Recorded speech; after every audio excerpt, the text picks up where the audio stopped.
90 депутатов вместо 120, смешанная система выборов и другие изменения. Этой осенью кыргызстанцам придется выбирать депутатов Жогорку Кеңеша. На этот раз все пройдет абсолютно по-другому. 27 августа 2021 года вступили в силу поправки в Конституционный закон о выборах президента Кыргызской Республики и депутатов Жогорку Кеңеша.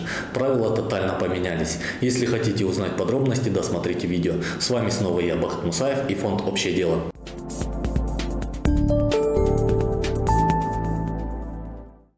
28 ноября 2021 года состоятся выборы депутатов Жогорку Кеңеша.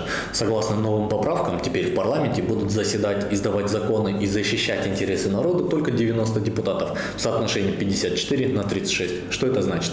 Теперь 54 депутата будут избраны по преференциальной системе, то есть по партийным спискам, а 36 депутатов по мажоритарной, то есть по одномандатной системе. Давайте пройдемся сначала по 54 депутатам.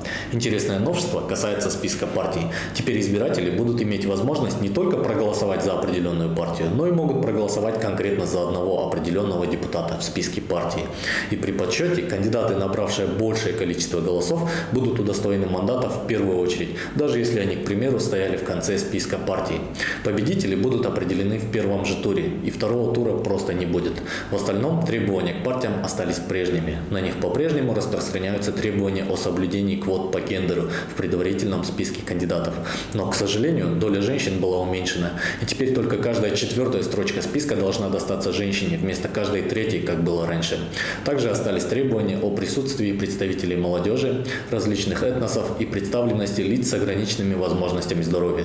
Чтобы пройти в парламент, партия должна набрать в каждой из областей минимум 0,5% голосов и в общей сложности не менее 5% от общего числа проголосовавших избирателей по республике.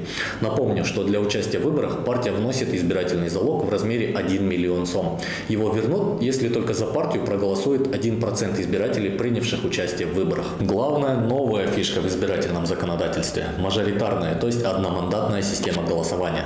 Поскольку в стране зарегистрированы порядка 3 миллионов 600 тысяч граждан с правом голоса, было решено создать 36 округов, примерно по 100 тысяч избирателей в каждом округе.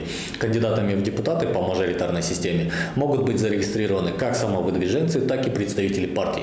Для победы им необходимо набрать простое большинство голосов. Если вдруг претенденты по одному округу наберут одинаковое количество голосов, победу отдадут тому кандидату, который раньше своего оппонента зарегистрировался в Центральной избирательной комиссии. Избирательный залог для кандидатов по мажоритарному округу будет составлять 100 тысяч сом. Чтобы вернуть внесенный залог, кандидат должен набрать не менее 5% голосов избирателей, принявших участие в выборах. Важно отметить, что по новому закону в случае сложения или лишения полномочий депутата по одномандатному округу должны быть проведены перевыборы именно по данному округу. То есть кандидат, который занимал второе место по результатам подсчета голосов, не сможет автоматически получить мандат. В мажоритарной системе также не предусмотрены требования по представленности гендера, молодежи или лиц с ограниченными возможностями здоровья.